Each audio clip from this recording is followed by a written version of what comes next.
오늘은 예레미야서에 있는 말씀을 보도록 하겠습니다. 예레미야 23장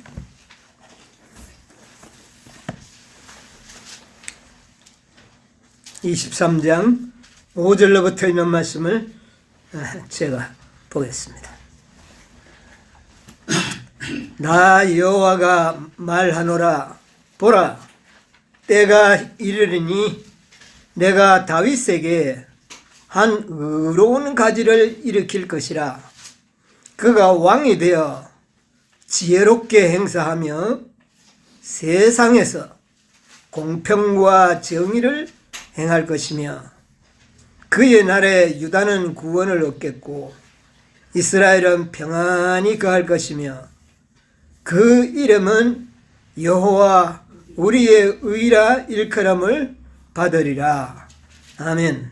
네, 6절까지 말씀입니다. 이와 비슷한 말씀이 예레미야 33장에도 또 있죠. 두 곳에 비슷한 말씀이 나옵니다.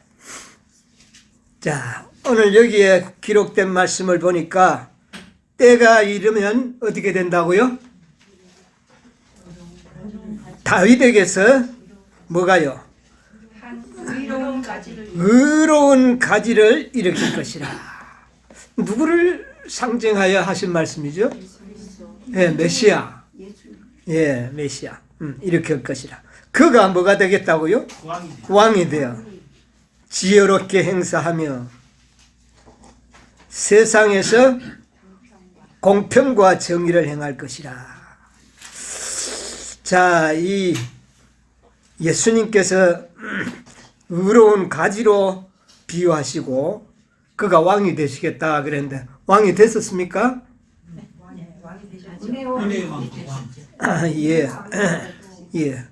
왕이 되셨죠. 그들은 왕이 되기를 기다리죠. 세상에서 공평과 정의를 행할 것이며, 왕이 되어 가지고 세상에서 공평과 정의를 행할 것이라 그랬는데, 세상에 공의와 공평으로 지금 예수님이 통치하고 계십니까? 못한다 하면 말씀이 틀리는데요. 이게 그런데 여기 기록이 그렇습니다. 그런데 아까 왕이 됐다고 그랬잖아요. 왕이 됐으면 공의와 공평으로 어떻게 해요? 다스려야죠. 그렇습니다. 그리고 그의 날은 누구의 날을 말합니까? 예수님의 날. 그러니까 그분의 날에 유다는 어떻게 해요? 유다는 구원을 얻고 이스라엘은 평안히 거할 것이며, 그 백성들은 다 어떤 이름으로? 여호와가 우리의 의라고 일컬음을 받으리라. 어찌되면 성취된 것 같고 어찌되면 아직 안 된 것 같고 알쏭달쏭 하십니까? 그렇게 들려도 그럴 수도 있습니다. 자, 이때의 시대적 상황을 좀 보면은요, 이 예레미야가 이 말씀을 하실 때는 이스라엘의 10지파는 이미 어떻게 되어버렸습니까? 이미 망해버리고 다 흩어져 버렸습니다. 다 흩어져 버리고, 그 다음에 유다 왕국은 어떻게 됐습니까? 아주 멸망 직전에, 완전 멸망 직전에, 일부는 이미 바벨론의 포로로 끌려갔고, 잔류 백성들은 바벨론의 압정을 받으면서 아주 힘들게 살아가는 그런 시대입니다. 이처럼 암울한 시기에 하나님께서는 선지자를 통하여 이스라엘 백성들에게 매우 희망적인 기별을 전해주십니다. 그게 바로 오늘 읽은 이 말씀이에요. 자, 다윗에게 한 내가 의로운 가지를 일으키고 그가 뭐가 되어? 왕이 되었어. 네, 왕이 되어서 공평과 공의로 그렇게 다스리고 그의 날에는 또 유다는 구원을 얻고 이스라엘은 평안히 지낼 것이다. 야, 이 예언이야말로 말씀을 믿는 이스라엘 백성들에게는 매우 희망적이었습니다. 그리고 모두가 다 여호와 우리의 의라는 이름으로 일컬어지리라. 그런데 역사적으로 지금까지 이 예언이 발해진 이후에 유다가 뭐 그렇게 구원을 얻고 이스라엘이 평안히 거한 적이 있습니까? 한 번도 없어요. 다 망해버렸어요. 그리고 그 백성들을 이 세상에 누가 여호와 우리의 의라는 이름으로 일컫는 사람이 있습니까? 없는 것 같아요. 그러면 도대체 이 예언의 말씀은 언제 성취될 예언인가? 아까 우리가 이야기했듯이 그가 왕이 되어 그랬어요. 그가 왕이 되어. 그러면 이 왕은 과연 어떤 왕이냐? 영광의 왕이냐? 은혜의 왕국이냐? 이것부터 우리가 분명히 선을 그어야 되겠습니다. 어느 왕인 것 같아요? 제가 이렇게 좀 이렇게 압박을 하니까 여러분 다 영광의 왕이라 그러는데 아까는 은혜의 왕. 네, 그런데 이스라엘 백성들은 이런 왕이 오기를 기다렸죠. 영광의 왕이 오기를, 초림을 영광의 왕이 오기를 기다렸습니다. 그러나 초림은 사실은 영광의 왕국이 아닌 은혜의 왕국입니다. 여기에 이야기하는 이 왕국은 은혜의 왕국을 말씀한다. 분명히 기억하시기 바랍니다. 영광의 왕국이 아닙니다. 영광의 왕국이 아닙니다. 그런데 초림으로 오시는 예수님을 여기에는 한 의로운 뭐로 표상하셨습니까? 의로운 가지로 상징했습니다. 그런데 이 의로운 가지가 왕이 되어가지고 공의와 공평으로 세상을 어떻게 해요? 통치한다. 그러니까 이 말에 이제 사람들이 헷갈리는 겁니다. 세상을 통치하는데 뭐 그렇게 공의롭게 지금 통치하는가? 예. 그러나 영광의 왕국이 아닙니다. 아니고 은혜의 왕국을 의미합니다. 세상에서 그러니까 좀 헷갈리죠? 예, 세상. 우리가 지금 다 어디에 살고 있습니까? 은혜의 왕국의 백성들도 하늘에 살지 않고 어디에 살고 있습니까? 세상에 살고 있다는 걸 기억하시면 문제는 해결이 됩니다. 예, 이 은혜의 왕국에 살고 있는 하나님의 백성들을 은혜의 왕국의 백성들로 생각을 한다면 하나님의 백성들을 예수님께서는 공의와 공평으로 통치하십니까? 안 합니까? 나한테는 불공평합니까? 아니요.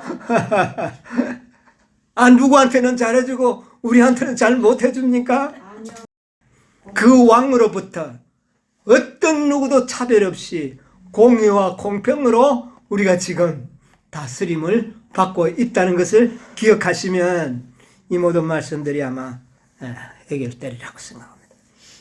그래서 은혜의 왕국에 살고 있는 모든 백성들은 뭐라고 일컬어진다?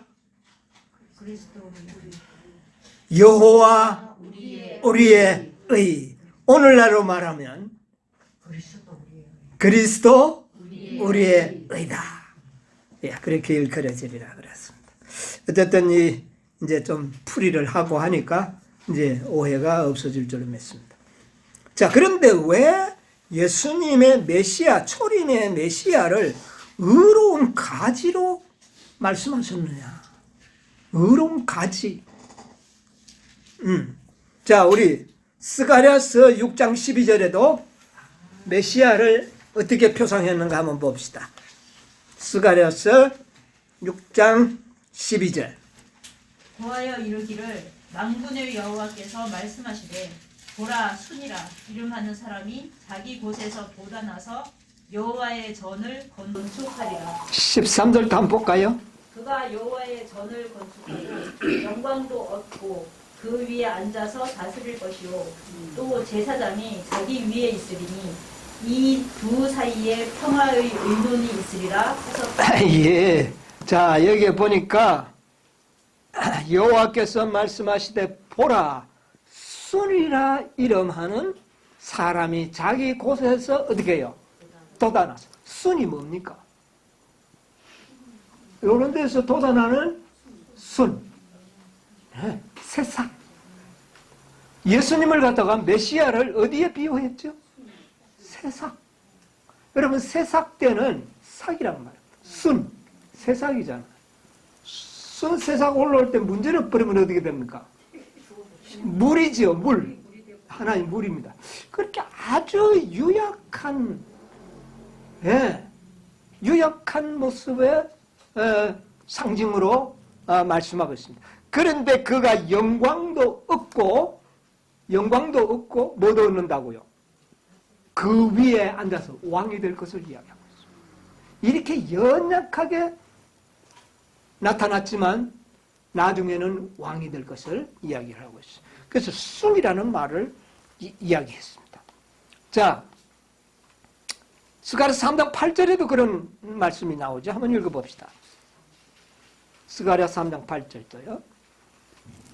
대제사장 여호수아야, 너와 내 앞에 앉은 내 동료들은 내 말을 들을 것이니라. 이들은 예표의 사람이라. 내가 내 종 순을 나게 하고. 여기도 뭐가 나게 하겠다고요? 순이 난다. 여기 순이 누굽니까? 메시아를 이야기합니다. 이 땅에 오실 메시아를 순. 자, 이사야 4장 2절로 3절 한번 보세요.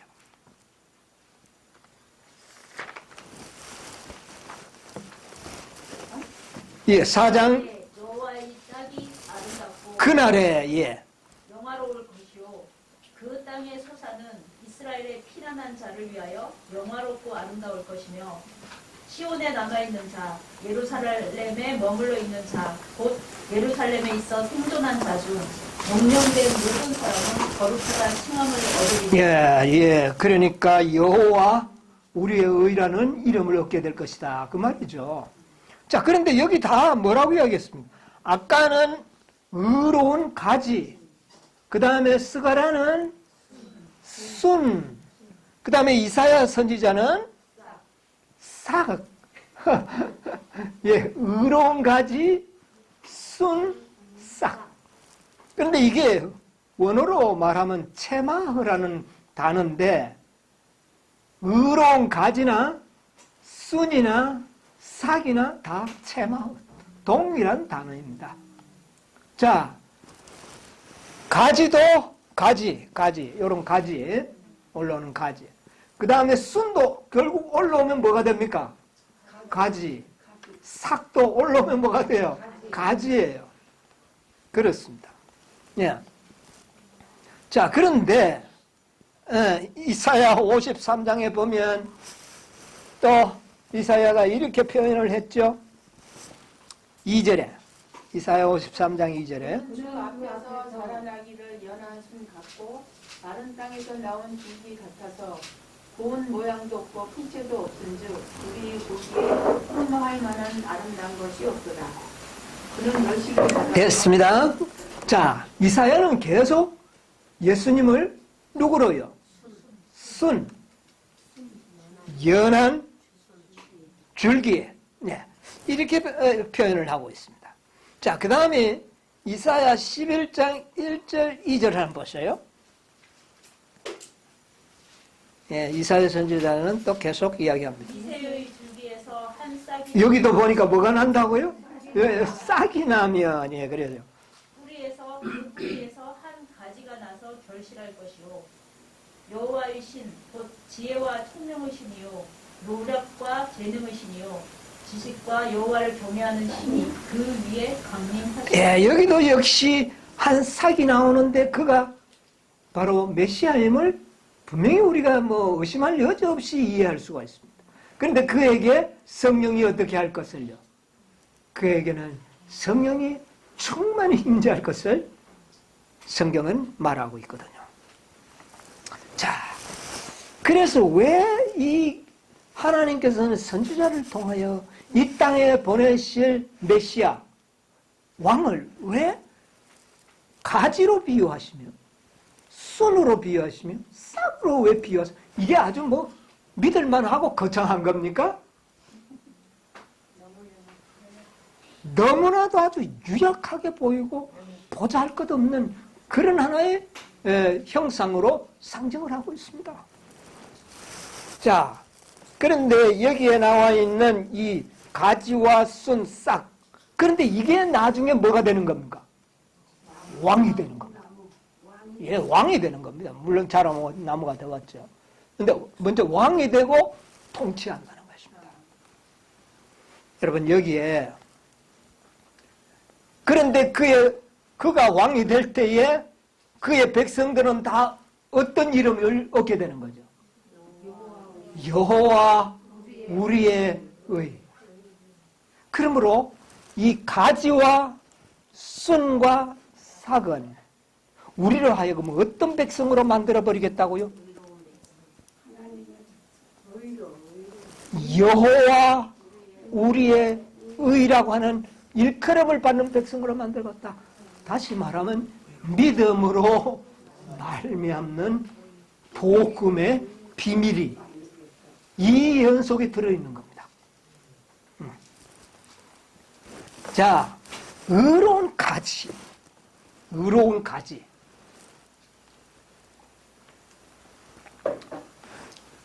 메시아가 이 땅에 올 때 의로운 나무로 오신 것이 아니에요.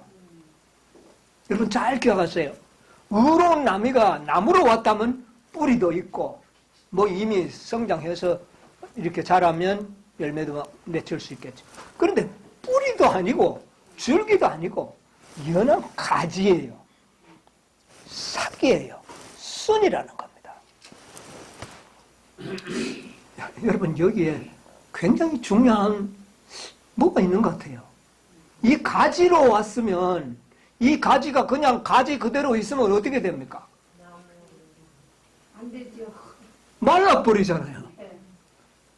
가지가 그대로 있으면 어떻게 돼요? 뿌리가 없는 가지는 우선에는 생명이 있을 수 있지만 시간이 지나면 어떻게 돼요? 말라서 생명을 잃어버립니다. 왜 이런 존재로 보여줬을까? 저는 여기에 굉장히 중요한 비밀이 좀 담겨 있는 것 같아요. 가지로 오셨다.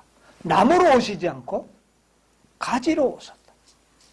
그러면 이 가지가 살 수 있는, 생존할 수 있는 방법은 뭡니까? 가지는 처음에는 분명히 생명이 있어요. 그런데 이 가지가 죽지 않고 살 수 있는 방법은 뭐가 있을까요? 이 가지입니다. 가지. 이 가지는 뭐 해야 될까요? 예, 방금 이야기했듯이 접붙이면 그 가지를 접붙이면 죽지 않고 어떻게 해요? 살 수가 있어요. 그리고 이 가지를 또 삽목을 하면 좋은 땅에 심으면 좀 위험성은 있지만 뿌리를 내려서 생존할 수가 있습니다. 이런 상태로 예수님은 오셨다. 그러면 예수님은 스스로 어떤 생존할 수 있는 신성의 어떤 완전체로 이렇게 존재하지 않고 뭔가 서로 협력이 되어야만이 그의 일을 할 수 있는 그런 신분으로 오셨다는 것을 알게 되는 겁니다. 여기에 보니까 이사야 11장 1절 2절에 보니까 이새의 줄기에서 이새의 줄기에서 이 줄기는 가지보다 먼저 존재하는 그런 존재잖아요. 자, 줄기에서 가지가 나오는데 여기 보니까 이새의 줄기에서 뭐가 나왔다고요? 싹이 나왔다. 자, 이새의 줄기에서 싹이 나오면 여러분, 이새의 줄기에서 싹이 나고 그 뿌리에서 가지가 나왔다면 그는 뭐가 되어야 되는 겁니까? 의로운 열매를 맺힐 수 있을까요? 아니, 그러니까 이새의 줄기에서, 이새의 뿌리에서 가지가 나왔는데 그 가지가 의로운 열매를 맺힐 수 있느냐 그 말이에요.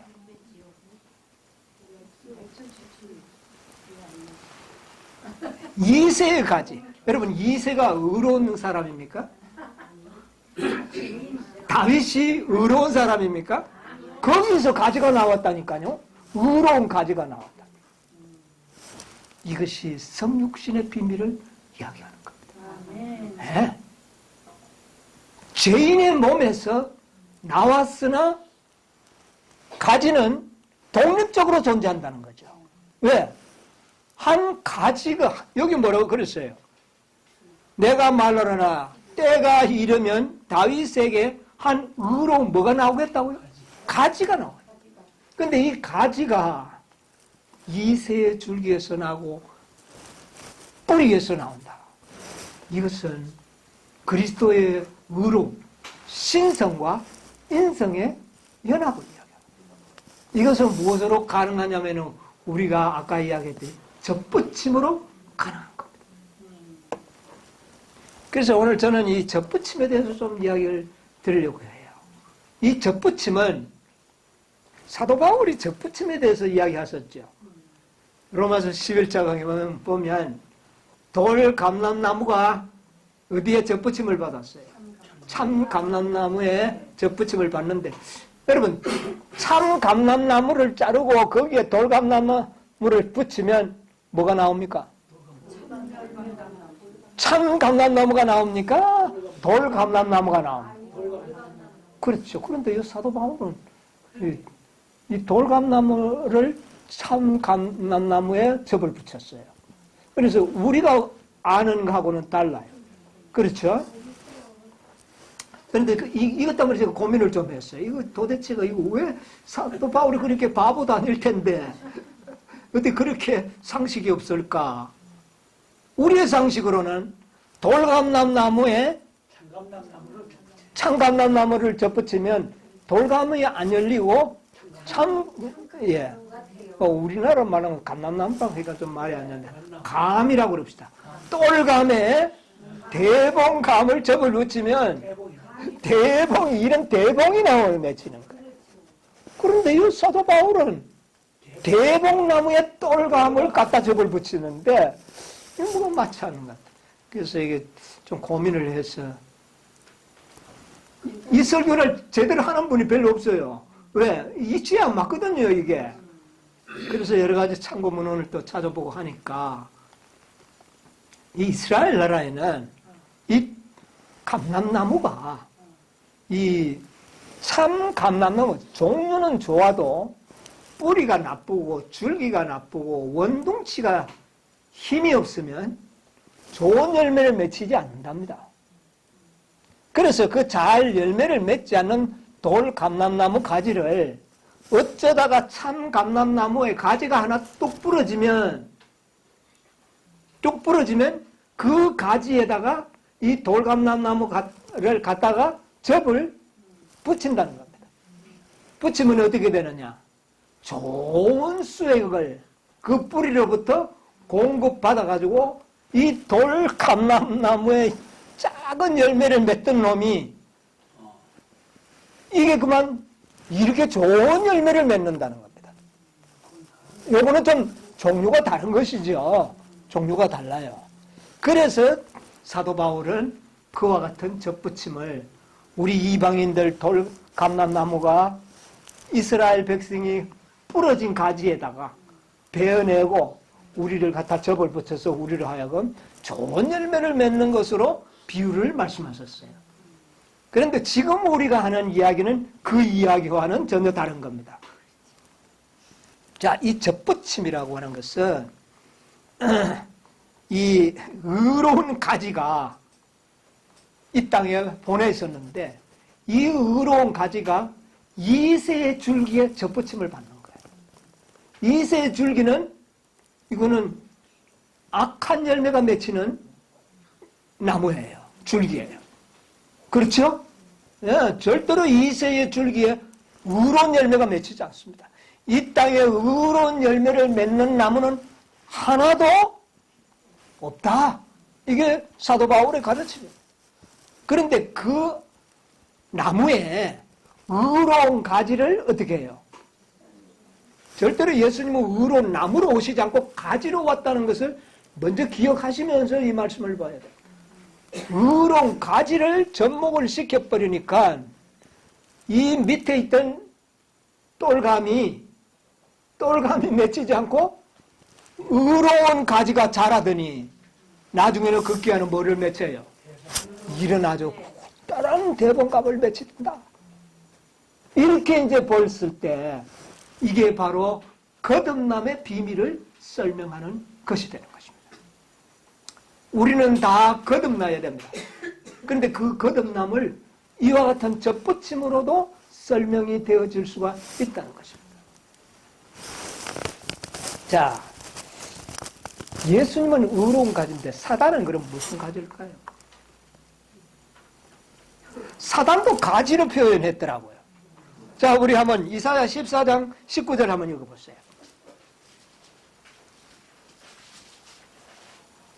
오직 너는 자기 무덤에서 내어 쫓겼으니 가증한 나무가지 같고 칼에 찔려 돌 구덩이 가증한 나무 가지 같고, 이 이사야 14장은 루스벨 천사의 타락상을 기록하는 장 아닙니까? 그런데 이 루스벨을 가증한 나무의 가지라 그렇게 비유를 했습니다. 자, 이 가지가 의로운 나무 아담에게 접붙임을 한 겁니다. 의로운 아담에게 접붙임을 해가지고 그만 의로운 열매가 나무가 자라지 않고 뭐가 자라버립니까? 가증한 나무의 가지가 자라서 나중에는 뭐가 맺혀요? 가증한 열매가 맺혀요. 오늘날 이 세상의 모든 인생들은 그 줄기에서 그 씨에서 났기 때문에 다 우리는 가증한 열매를 맺히게 있었다는 겁니다. 그런데 저 반대로 예수님은 무슨 가지가 되어 오십니까? 가증한 가지가, 우리가 이 대비를 좀 해보자고 말이에요. 의로운 가지로 오셨어. 가증한 나무였던 다윗의 혈통에 접목이 되어버렸는데, 접목이 되고 난 다음부터는 의로운 가지가 자라서 뭐가 됐다? 의로운 열매를 맺혔다.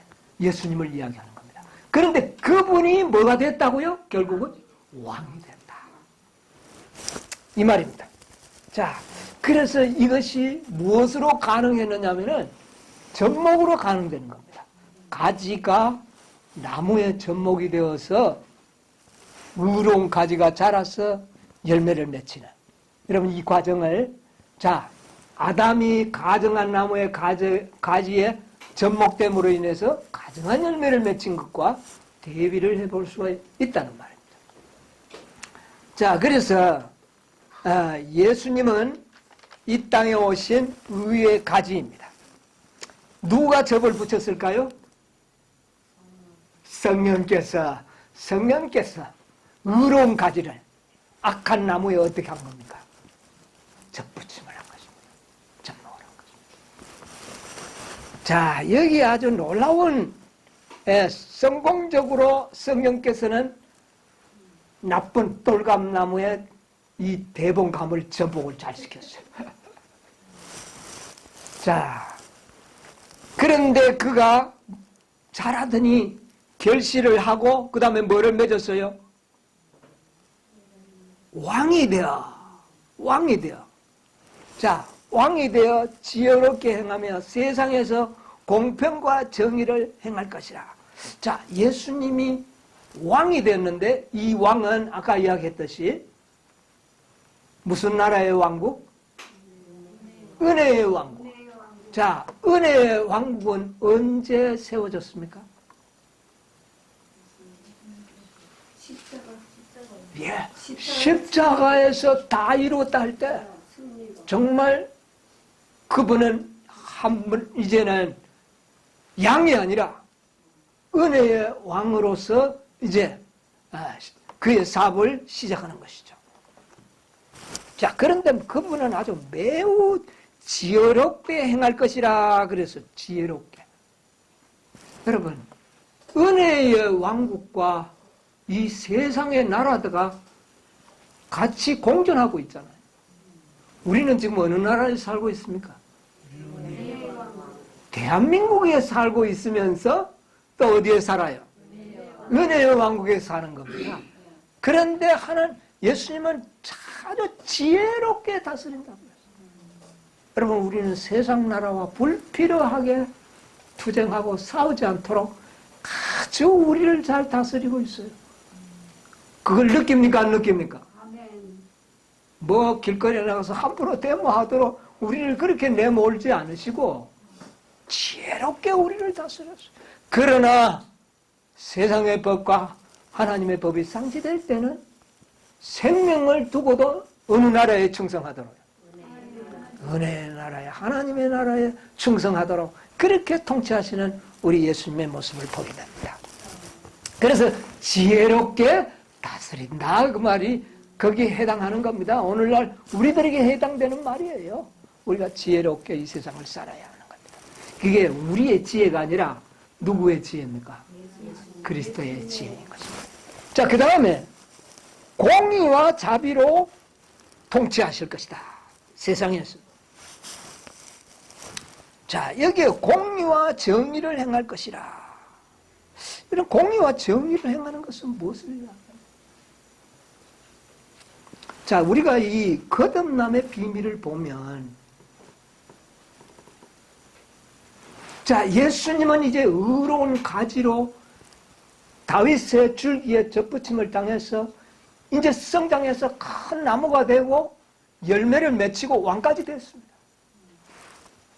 이제 누구든지 원하는 자는 의로운 가지를 줄 테니까 너희도 뭐를 받으라. 여러분, 우리가 예수님이 우리에게 의로운 가지를 제공해 주시는 분입니다. 믿음으로 우리는 예수 그리스도의 의로운 가지를 내 악한 나무에 뭐 할 수 있습니까? 접붙일 수 있다는 겁니다. 그런데 이 일을 행하는 일에 있어서 차별이 있나요? 공의롭습니다. 남녀노유, 피부 색깔, 검고 붉고 뭐 황인종 가리지 않고 누구든지 원하면 그 의로운 가지로 뭐를 받을 수 있도록, 접붙임을 받을 수 있도록 공의롭게 하신다.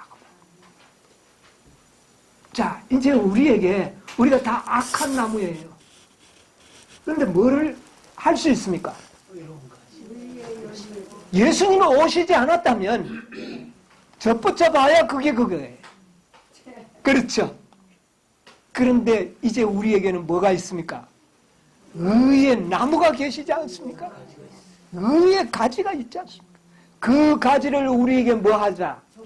접붙이자. 이게 믿음으로 말미암는 의예요. 예, 바로 그렇죠. 예, 이 가지를 우리에게 접붙일 수 있다는 겁니다. 그래서 예수님을 가지로 비유하셨고 순으로 비유하셨고 싹으로. 여러분, 제일 접붙이에서 성공률이 높은 게 뭔지 압니까? 가지가 아닙니다. 순. 요 싹을 싹 도려내서 딱 붙이면 뭐 지푸라기에서 돌려놔 살아나서 돋아납니다. 이게 다 나무에 접붙이기 위한 도구들이에요. 순도 그렇고 싹도 그렇고 가지도 그렇고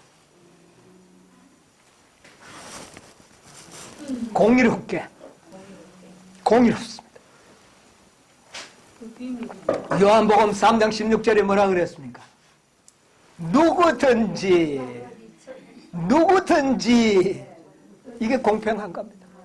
원하는 자마다 의로운 가지로 접붙임을 받고 구원을 얻으라는 겁니다. 의로운 나무가 되라는 겁니다. 자, 그래서 우리 로마서의 사도 바울은 이렇게 이야기를 합니다. 3장 26절 27절 보세요. 이때에 자기의 의로우심을 나타내 공의로우심을 말합니다. 여러분 여기 의롭다는 것은 다 공의예요. 차별이 없는 공의요. 예. 자기도 의로우시며 또한 예수 믿는 자를 의롭게 누구도 공의롭지 않는 것은 없어요. 사단도 참소할 수 없는 공의로운 방법으로 우리를 의롭게 하시겠다는 겁니다. 예. 그런즉 자랑할 때가 어디이뇨 있을 수가 없느니라. 무슨 법으로냐 행위로냐 아니라 오직 믿음의 법. 아, 예. 거듭남은 믿음의 법입니다. 그런데 이것이 바로 거듭남은 접붙임의 비밀이에요. 법칙이에요. 우리가 접붙임을 통해서만 의로운 나무가 되는 것입니다. 그리고 거기서 그 의로운 나무에 무엇이 맺기를 기다리고 있죠? 열매 맺히면 추수하러 오시는 것입니다.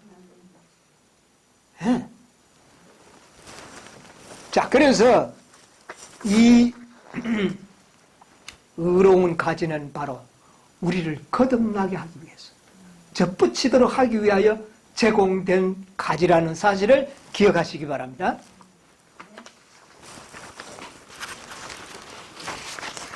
여러분, 우리가 믿음의 법이 참 놀라운 법입니다. 이 믿음은 법이에요. 법이라는 것은 공의롭습니다. 만인은 법 앞에 어떻게 돼요? 공의. 누구든지예요. 자, 가르법 기별 1권 398쪽에 보면 이런 말씀이 있습니다. 은혜란 공로가 없는 호의이며 믿는 자는 자기 자신의 아무 공로가 없이 하나님께 올릴 어떤 아무 주장도 없이 의롭다 하심을 받게 된다. 믿음은 싹이 나고 꽃을 피우며 보배로운 열매의 수확을 거두게 한다. 우리가 접붙임을 딱 믿음으로 접붙임을 받으면 그 접붙이는 분은 누구일까? 성령이 하시는 겁니다. 우리가 믿으면 의로운 가지를 우리에게 어떻게 해요? 접을 붙여주는 겁니다. 그러면 이것이 싹이 나고 꽃을 피고 보배로 뭐를요? 열을 맺는 것이다. 이건 아주 자연스럽게 이어지는 하나의 결과입니다. 자, 그래서 이제는 로마서 3장 21절로 25절에 있는 말씀이 이겁니다. 이제 우리는 율법 외에 한 의가 나타났어. 이건 뭐냐? 의로운 가지가 나타났다는 겁니다. 나타났어. 율법과 선지자에게 증거를 받고 모든 믿는 자에게 미치는 하나님의 의인데 율법의 의와 뭐가 없다? 차별이 없느니라. 이렇게 이야기하는 것입니다. 자, 24절 한번 읽어보세요. 그리스도 예수 안에 있는 구속으로 말미암아 하나님의 은혜로 값없이 의롭다 하심을 얻은 자 되었느니라. 이 예수를 하나님이 그의 피로 인하여 믿음으로 말미암는 화목 제물로 세우셨으니 이는 하나님께서 길이 참으시는 중에 전에 지은 죄를 간과하심으로 자기의 의로우심을 나타내려 예, 늘 자기의 의로움, 공의로움을 이야기하는 겁니다. 아주 공의롭습니다. 근데 자 보세요. 우리가 똘감나무인데 의로운 가지, 대봉 가지를 우리에게 접을 붙이면 과거의 똘감나무 속에 있는 그 모든 성분들이 그대로 이 가지가 자라는데 역사합니까? 아니요. 이거는 다 접붙이기 전까지의 모든 나무는 전혀 되고 접붙인 후에는 모든 수액이 다 무엇을 자라나게 하는 겁니까? 열매. 의로운 가지를 자라나게 하는 겁니다. 의로운 가지가 자라면 꽃이 피고 뭐가 맺히는 거예요? 열매를 맺히는. 이게 거듭남의 진리예요. 이제 우리가 구체적으로 이제 가만 보니까 접붙임만 제대로만 되면 뭐가 맺히는 건 당연하죠. 자, 이제 우리의 정말 모든 왜 나는 열매가 안 맺히는 이게 이제 내가 염려할 문제가 아니라는 사실을 배우게 되는 겁니다. 뭐만 되어 있으면, 젖붙임만 제대로 되면, 네, 젖붙임만 되면 내 똘감나무는 이제 아무 그 영향이 없고, 이제는 모든 것이 다 참 감나무에 극상품 열매가 맺히도록 역사하게 되어 있다. 반드시 맺힌다는 겁니다, 이것은. 예.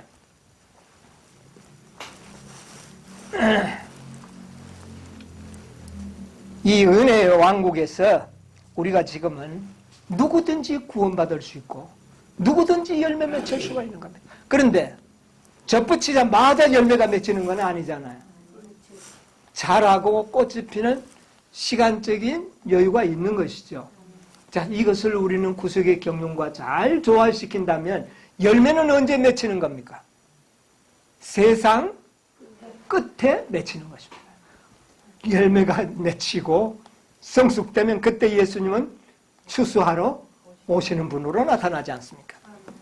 자, 그러면 분명히 열매는 어떻게 해요? 맺히게 됩니다. 이게 믿음의 법이라는 거예요. 믿음의 법, 젖붙임. 이거는 어떤 죽지 않으면은 어떻게 해요? 열매를 맺히는 거예요. 예, 죽죠. 꺾이지만 않는다면 열매 맺히는 겁니다.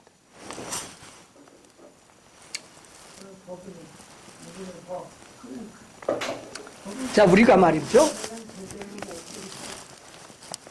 이 믿음의 법을 사도 바울은 이야기했죠. 로마서 3장 26절 27절에 한번 보세요. 곧 이때에 자기 의로우심을 나타내서 자기도 의로우시며 또한 예수 믿는 자를 의롭다 하였습니다. 그런즉 자랑할 데가 없으며 있을 수가 없느니라.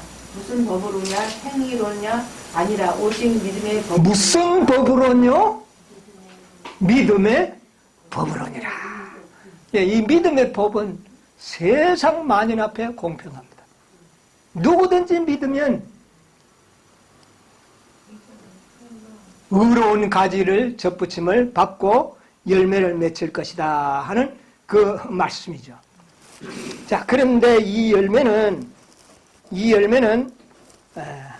율법에 본래 있던 그 열매와 전혀 차별이 없는 그런 열매를 우리에게 주시겠다 그랬습니다. 자, 그러면 이렇게까지 하도록 하시기까지는 예수님이 그동안에 가지가 되어서 자라고 열매 맺고 하는 과정이 필요했죠. 그 다음에 예수님이 십자가에서 그 일을 이루시고 난 다음부터는 그 가지를 우리가 뭐 받을 수 있어요? 그 가지를 우리가 분양받을 수 있게 된 거예요. 이건 이제 구속의 경륜의 실체입니다.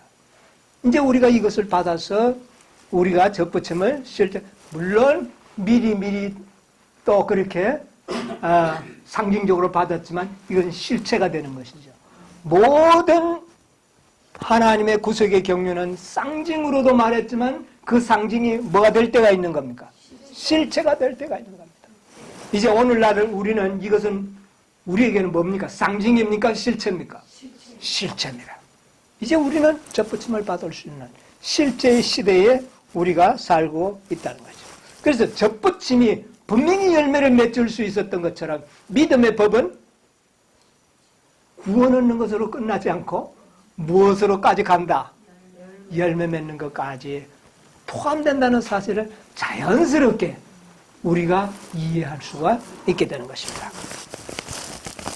자, 의의 가지를 나에게 이제 점만 붙이면 됩니다. 예, 누구든지. 자, 그런데 이제 예레미야 23장 6절을 다시 한번 보세요. 6절을.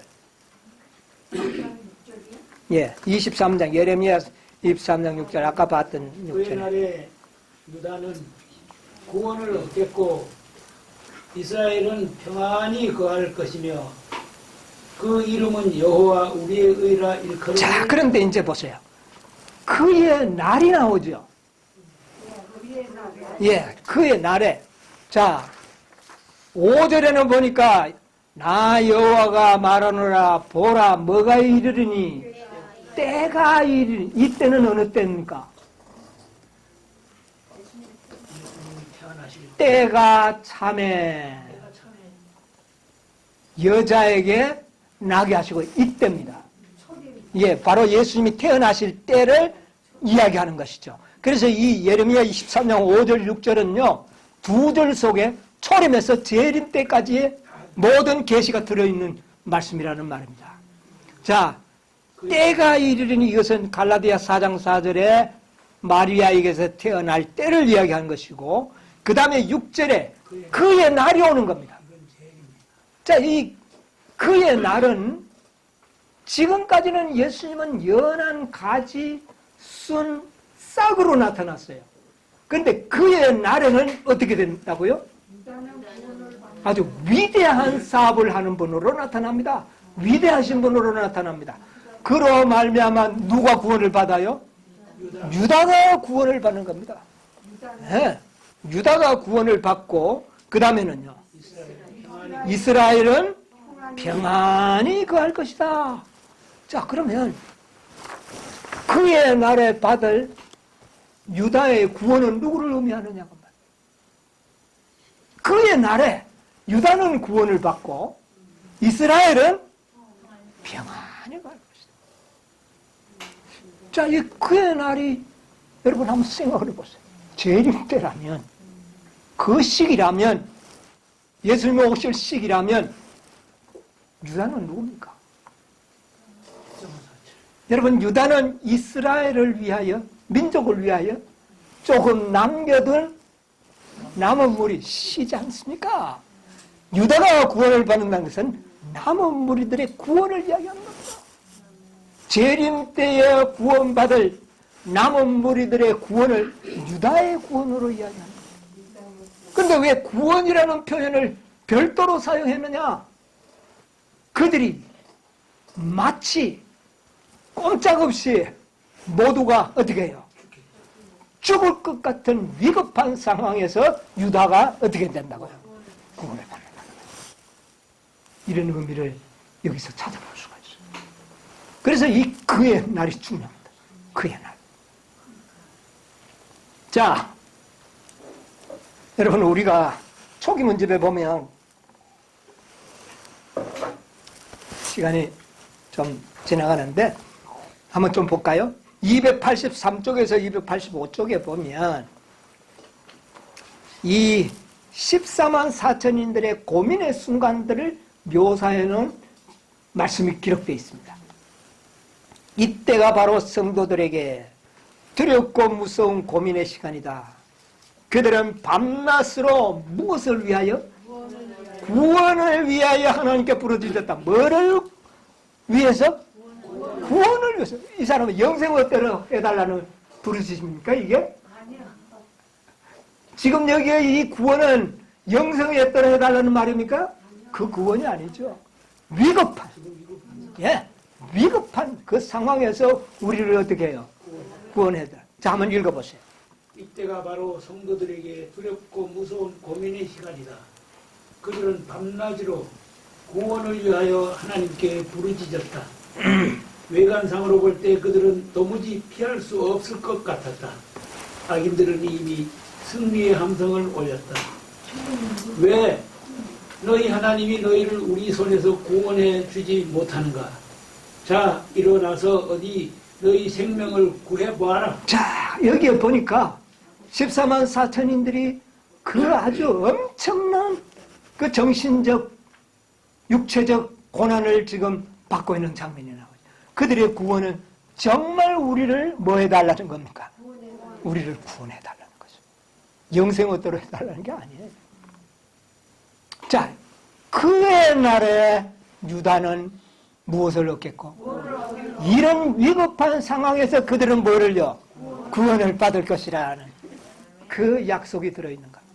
여러분, 이 예레미야의 그 두 절의 말입니다. 두 절 속에 이런 놀라운 2000년의 역사를 이렇게 우리에게 보여주는 겁니다. 유다는 구원을 얻고, 자, 그 밑에 이제 285쪽에 보면 이런 단락이 나오죠. 성도들이 도시와 마을을 떠날 때, 성도들이 도시와 마을을 떠날 때 그들을 죽이려는 악한 자들이 추격할 것이다. 그러나 하나님의 백성들을 죽이려고 지켜던 칼이 부러져 지푸라기처럼 힘없이 떨어질 것이며 하나님의 천사들이 성도들을 보호할 것이다. 그들은 밤낮으로 구원을 위하여 부르짖을 것이며 그들의 간구가 주님 앞에 상달될 것이다. 여기까지. 자, 여기 보니까 14만 4천인들의 구원이 약속되어 있죠. 이 약속의 성취를 보게 될 것이라는 것입니다. 그의 날에 유다는 반드시 구원을 한다. 남은 무리들입니다. 유다 자손은 이스라엘 한 민족을 위하여 하나님께서 별도로 구별하여 남겨놓은 남은 무리들을 상징하는 것입니다. 이들의 구원은 바로 이 인류 역사상 마지막 유다 남은 무리 14만 4천인들이 결코 순교자 없이 구원을 받을 것에 대한 예언을 이 예레미야가 예언을 한 것입니다. 자, 그 다음에 이스라엘은 어떻게 한다고요? 평안히 거한다. 여러분, 이스라엘은 다 지금 어디에 있습니까? 가만히 쉬고 있습니다. 땅 속에 아직 잠자는 채로 이 유다 백성들이 그 고통 중에 있을 때 이스라엘 백성들은요 평안히 거할 것이며 말이 됩니까? 여러분 구속의 경륜을 어떻게 두 구절에 이렇게 오시게 설명을 해줄 수 있습니다. 허다한 이스라엘 백성들은 땅 속에서 다 편히 쉴 것이며 그러나 그들이 눈을 떴을 때는 어떤 장면을 보게 될 것인가? 저기 먼저 16쪽에 있는 말씀 하나 봅시다. 16쪽 예수께서 불꽃에 쌓여 예수께서 불꽃에 쌓여 구름을 타고 강림하실 때에 그분의 왼나팔이 울려 퍼졌다. 그분은 잠자는 성도들의 무덤을 바라보시고 당신의 눈과 손을 하늘로 향해 드시면서 깨어라 깨어라 깨어라 티끌에 잠자는 자들아 일어나라고 외치셨다. 이어서 굉장한 지진이 일어나더니 무덤이 열리면서 죽었던 자들이 썩지 않을 몸으로 일어났다. 14만 4천 명이 사망으로 인하여 갈라져 있던 저희 친구들을 알아보고 큰 소리로 할렐루야. 예. 자, 여기에 보니까 그들은 유다가 고통 중에 있을 때 평안히 거했고 그런데 그들이 무덤에서 일어날 때는요 썩지 아니할 몸으로 일어나는 것입니다. 깨어라 깨어라 티끌에서 잠자는 자들아 일어나라. 그럴 때 그들이 일어나서 첫 마디가 뭔지 아십니까? 네, 그것은 14만 4천인들이 아마 말하는 것 같아요. 그 장면을 보고 14만 4천인들이 할렐루야. 그러면 이스라엘 백성들 평안히 가던 땅속에서 부활한 사람 고린도전서 15장 55절에 기록이 되어 있습니다. 그게 뭐죠? 사망아 너의 이기는 것이 어디 있느냐? 사망아 너의 쏘는 것이다. 이것이 이스라엘의 함성입니다. 여러분 이스라엘의 뜻이 뭡니까? 승리자들의 함성이 이거예요. 예? 사망아 너의 이기는 것이 어디 있느냐? 너의 쏘는 것이 어디 있느냐? 이런 승리 함성을 부르짖으면서 일어나는 겁니다. 유다 자손의 구원과 이스라엘 백성들과의 이 관계를 잘 표상해주는 말씀 아닙니까? 그래서 그날에 유다 자손도 구원받고 이스라엘도 다 구원받고 평안 가운데서 구원받고 그리고 그들에게는 칭호가 주어지는데 예레미야 23장 6절에 뭐라 그랬습니까? 하단에 그 이름은 여호와 우리의 의라 일컬음을 받으리라. 유다 자손도 이스라엘 자손 이스라엘 자손도 모두가 무슨 이름으로? 여호와 우리의 의라 백성이 될 것이다. 여러분 하늘나라에 가면 모두가 하나님의 의를 받은 자들이 사는 백성이 된다. 14만 4천이라고 행위로 구원받는 게 아니라 여기에 믿음으로 말미암으니까 그대로 나와버렸지 않습니까? 의로운 가지에서 열매가 맺힌 거예요. 우리는 똘감나무예요. 우리가 맺히는 열매는 똘감이에요. 그런데 우리에게 뭐를 접을 붙였다고요? 의로운 대복나무 감을 붙였더니 우리가 뭐를 맺혔어요? 대복을 맺혔어요. 그러니까 그것이 내 것이 아니고 누구의 것입니까? 여호와의 것이에요. 그래서 우리 모든 백성들은 다 여호와의 의로 구원을 받은 백성이다. 믿음으로 말미암는 결정체가 힘이 나오거든요. 예. 그래서 하늘나라 가면 의의 차등이 있는 게 아닙니다. 나는 경험했고 경험하지 못한 것에 차이지. 하늘에 가면 다 똑같이 여호와 우리의 의가 되는 겁니다. 같은 거예요. 예. 자, 그래서 이사야 60장 21절을 한번 볼까요? 내 백성이 다 의롭게 되어 영영이 어떻게 해요? 땅을 차지하리니 그들은 나의 뭐예요? 심은 가지요 나의 손으로 만든 것으로 나의 뭐를? 영광을 나타낼 것인자. 여러분요, 의의 나무를 우리에게 접을 붙이면 반드시 뭐를 맺힐 것이다? 의의 열매를 맺힐 것이다. 이 일이 일어날 것이다. 네? 자, 그런데 우리가 예레미야, 자, 한 절만 읽고 마치도록 합시다. 예레미야 33장에도 똑같은 비슷한 예언이 기록된다. 한번 읽어보겠습니다. 33장 15절로 16절. 그날 그때에 내가 다윗에게 한 의로운 가지가. 자, 그날 그때는 여자에게서 태어날 때입니다. 그죠? 예, 나게 하리니 그가 이 땅의 공평과 정의를 실행할 것이라. 은혜의 왕국에서 믿음으로 말미암는 법은 공의와 공평입니다. 그 다음에요. 그날에 유다가. 예, 그날에, 그의 날에. 그 다음에요. 예루살렘이 안전히 거할 것이며 그 성은 여호와 우리의 의라. 예, 아까는 우리가 여호와 우리의 의라는 이름을 얻는데 여기는 뭐가요? 예루살렘 성이 여호와 우리의 의라는 이름으로 일컬어질 것이다. 여러분, 예루살렘 성은 교회의 대명사입니다. 교회가 뭐 하리라? 여호와 우리의 의라. 이 교회는 음부의 권세가 이기지 못한 교회인 것입니다. 예수님이 세우신 교회는 음부의 권세를 이기고 궁극적으로 여호와의 의라는 열매를 어떻게 해요? 맺힐 것이다. 그게 어느 교회입니까? 14만 4천인 참교회 맞습니다. 참교회. 남은 교회. 남은 교회는 여호와 우리의 의라는 칭호를 하게 됩니다. 네. 14만 4천인은 품성은 바로 새 예루살렘 성전의 그 모습을 상징적으로 말하는 것이다. 그래서 그 성은 하나님의 영광을 드러내는 것이죠. 영원토록 여호와가 우리의 의라고 하는 칭호를 갖게 될 것입니다. 그 성에 사는 자들은 누굽니까?